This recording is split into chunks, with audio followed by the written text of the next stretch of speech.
fascinating rocks are. They look like so many things. Like, look at this table set. And these are all rocks that are on there that look like bread and meat and butter and the whole nuts and everything. And you know what? They probably are exactly what you're looking at. Let's look into some of this because it's pretty crazy. I've always had a fascination for rocks. Ever since I was a little girl, I still hunt them and I still explore. And, well, it's time for me to stop looking at the ground and looking at pebbles and start looking up at some of the rock formations and really discover what is out there. So everybody thinks petrification happens in millions of years for something organic to turn into rock, and simply is not true. Look at this petrified hat. I'm telling you, this thing is not millions of years old. And look at this teddy bear. It's not millions of years old either. Well, matter of fact, the teddy bear came in because of President Roosevelt. That's what they called him, Teddy. So there you go. Petrified teddy bear. Petrification can happen quite quickly. Look at this boot. The manufacturer date on here is 1934, and it's already petrified. So it doesn't take that long. Well, it's pretty simple. Something gets immersed in like mud or ashes, and it depends on what the sediment is, and then it starts to work and replace the bone with the mineral, but it comes out as being the same. Although I will tell you, there has been a lot of DNA testing done on some of these rocks where people have said that they are lungs or hearts and stuff, and they've had come back with 100% human DNA. A really good researcher is this guy from Mud Fossils. He has got some wonderful evidence, actually, and a lot of DNA evidence that he has personally paid for himself. And it's really compelling. You should check it out. I recommend him. I highly recommend him. Well, the reason for me making this video in the first place is because I believe the evidence is all around us, that we are living amongst giants. There's evidence wherever we look. It's just crazy. You have to just start seeing things with new eyes. Take off the blinders and take a look at your surroundings. And you're looking at the mesas all over the world.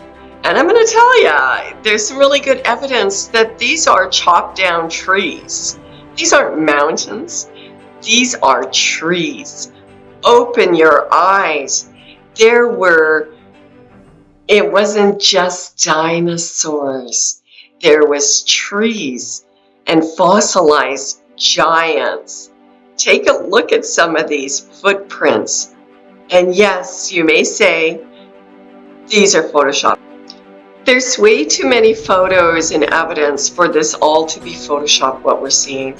It is such a great excuse that they use, so everybody ignores the evidence because we all believe it's all Photoshopped. Well, I'll tell you, my granddaughter's in an art program, and she does this, and it is not that easy.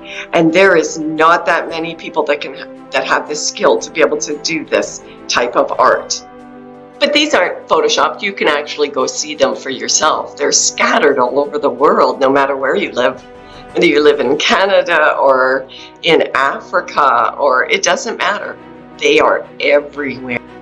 Isn't it interesting that the movie Noah uses the Nephilim as being rock giants? Do you think maybe they were trying to tell us something? I think maybe they were. We need to start listening. You may still think this is stretching the imagination, and I get it. Because look at some of this stuff. It can't be real. We can't have this ginormous giants of animals and people all over the world. But just look at it. What does it look like to you? Does it look like animals and people all over the world in our mountains? So far I've just showed you some pretty innocent, small, kind of rock formations that possibly could be that, but we're going to go into some pretty bizarre ones, some pretty strange giant ones that really do prove that Noah's flood did happen and that people were caught up in this mudslide and that were changed into rock quite fast to the point that their bodies are well preserved. And you can see it, again, as I've said, all over the world. Just let you watch for a while.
Giants did walk the earth, just like the Bible said.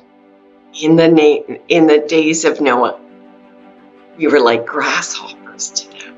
Well, that would make sense. Take a look at these pictures. Take a look at these landscapes. They just lied down and died and became fossils. And God left the remnant of them so that we would know He didn't just give us a rainbow. He left the evidence of those wicked Nephilims in our landscape, in our mountains, all over the world.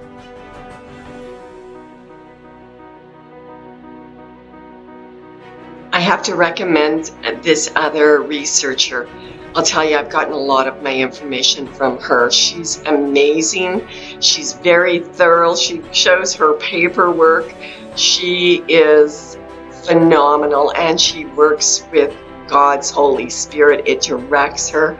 You will love her work. Please check it out. I'll leave the link at the bottom, and I will leave the link for mud fossils as well. Go check them out. You won't regret it.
What do you think? Do you think this is all just pareidolia, where we're just making our eyes see something that's not there? Or have we been blinded all along and everything's been right in front of us and we haven't opened our eyes to actually see the reality that's right in front of our noses? We don't have to find Noah's Ark to prove the flood. It's right there under our noses. It's right there in our rocks. Go check out the rocks when you're walking and pick it up. See what it looks like. See if it is a finger, a toe, or a piece of meat. Check it out. Open your eyes. Don't let the powers that be tell you there ain't anything to see here. I am fully convinced that we are looking at the evidence that giants did walk the earth and that the Bible is correct. You have to make up your own mind. I've made up mine. Live in love and light. See you next time.